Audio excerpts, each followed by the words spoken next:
2 bergers allemands de 40 kilos chacun, un nouveau-né, et tout un entourage qui répétait sans cesse à Claire que c'était la pire décision de sa vie. Elle a failli les croire. Puis la petite Ella est arrivée, et Rex et Shadow ont fait quelque chose de totalement inattendu. Pas le premier jour, ni même la première semaine, mais un mardi soir à 3h17 du matin, quand le silence régnait et que seuls 2 chiens, ayant déjà adopté ce bébé de 4 mois, se dressaient entre elles et l'impensable. Personne n'avait prévenu Claire du moment exact où ce bébé cesserait d'être uniquement le sien. Ni sa mère, ni son médecin, ni les 3 voisins qui, pendant 6 mois, lui avaient répété qu'élever 2 bergers allemands avec un nourrisson était une folie. Personne ne l'avait prévenu qu'un mardi soir, en entrant dans la chambre de sa fille, elle comprendrait enfin, sans l'ombre d'un doute, qu'Ella ne lui appartenait plus seulement, mais qu'elle leur appartenait à eux deux aussi. Claire possédait Rex et Shadow depuis bien avant son mariage. Rex était arrivé le premier. C'était un berger allemand noir et feu de 42 kilos avec des oreilles dressées comme des antennes et un regard d'une vigilance absolue. Shadow est arrivé 14 mois plus tard, un peu plus petit avec ses 40 kilos, un pelage plus sombre et un tempérament plus observateur, le genre de chien qui analyse une pièce avant d'y mettre une patte. Ils étaient parfaitement dressés, obéissants et fidèles comme seuls savent l'être les bergers allemands, dévoués non seulement à une personne, mais à une véritable cause. Et pendant 3 ans, leur unique cause avait été Claire. Lorsqu'elle est tombée enceinte, les avertissements ont immédiatement commencé. Sa mère l'a appelée de loin pour lui dire qu'elle devait absolument leur trouver un nouveau foyer avant la naissance et qu'elle avait lu des histoires effrayantes. Sa voisine a même frappé à sa porte un samedi matin, spécialement pour lui déposer un article sur les grandes races de chiens et la sécurité des nourrissons, avant de repartir aussitôt sans un mot. Sa propre sœur, qui ne s'était jamais intéressée aux animaux, s'est soudainement improvisée experte en affirmant qu'ils étaient imprévisibles et qu'un seul faux pas pouvait être fatal.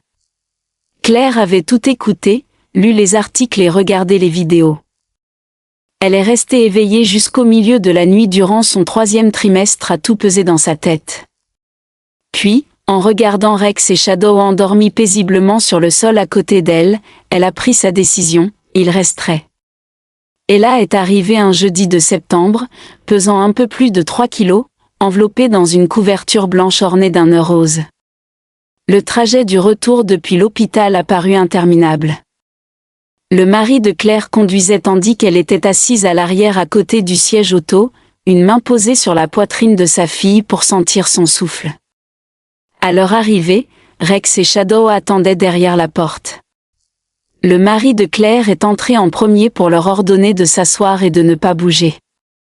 Ils ont obéi immédiatement, mais leurs yeux étaient fixés sur le siège auto avec une intensité saisissante.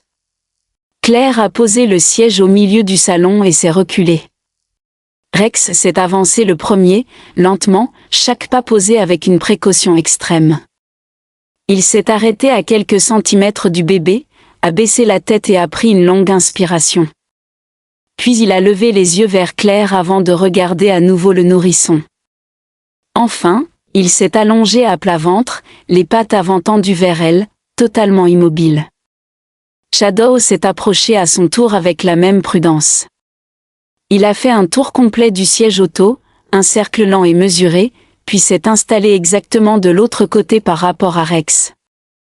Ils entouraient désormais le bébé sans qu'on ne leur ait rien demandé. Claire, debout au milieu de la pièce, a ressenti un changement profond et s'est dit qu'il le savait déjà, qu'ils savaient déjà qu'elle faisait partie de leur meute. La première semaine a été exemplaire. Rex et Shadow avaient toujours été des chiens énergiques et imposants qui remplissaient l'espace par leur simple présence, mais autour du bébé, ils se sont transformés. Ils se déplaçaient avec une délicatesse incroyable. Même lorsque la petite pleurait au milieu de la nuit, il se levait silencieusement pour se diriger à pas feutrés vers la porte de sa chambre, sans jamais se presser ni se disputer la place auprès d'elle. Chaque matin, très tôt, avant même que le réveil ne sonne, Rex se levait et allait se poster près du berceau. Il n'aboyait pas, ne faisait aucun bruit et se contentait d'observer l'intérieur jusqu'à ce que la petite bouge. Shadow, lui, dormait juste à côté du lit, avec une respiration si régulière que Claire se demandait parfois s'il ne calait pas son propre souffle sur celui du bébé.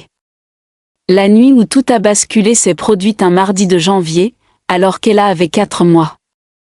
Claire dormait profondément depuis le début de la soirée, épuisée par ses journées, comptant sur son mari pour s'occuper de la petite. Elle s'est soudainement réveillée vers 3 heures du matin en entendant un bruit inhabituel venu du couloir, quelque chose de grave, profond et urgent qu'elle n'avait jamais entendu de la part de ses chiens. Prise d'un pressentiment, elle s'est précipitée dans la chambre.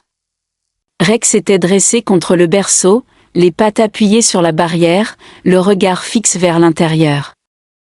Shadow était collé contre le côté, le museau entre les barreaux, en train d'émettre ce grognement insistant et impossible à ignorer.